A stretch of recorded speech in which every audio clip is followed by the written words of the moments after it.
Senyor Quim Torra, quin és el sens de la vostra presència aquí aquell jour a Perpinyà? Bé, per donar suport a les reivindicacions dels germans catalans del nord, després d'aquests últims anys en què tantes coses tenim que agrair-los als que vivim al sud. A l'Euroda, sabeu que hi ha problemes entre municipalitats com Elna, per exemple, amb el prefecte que vol fer l'interdicció de la presència del català dins la comuna, dins l'Ajuntament. Bé, tot el meu suport a l'alcalde d'Elna i a tots els altres ajuntaments que es proposen seguir defensant la llengua comuna de tots els països catalans. És importantíssim mantenir la llengua, que és el nervi de la nació, i per tant tot el suport que calgui i més a tots aquests alcaldes i alcaldesses tan valents.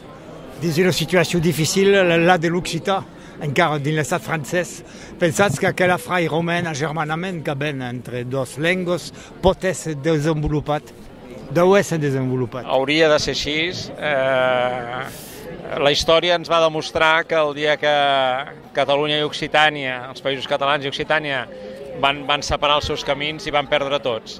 Per tant, tornar a recuperar l'essència del que va significar l'origen de la nació catalana-occitana, crec que seria magnífic per tots dos, i des d'aquest punt de vista tenim les mateixes lluites d'alliberament nacional i de defensa del patrimoni lingüístic i cultural comú.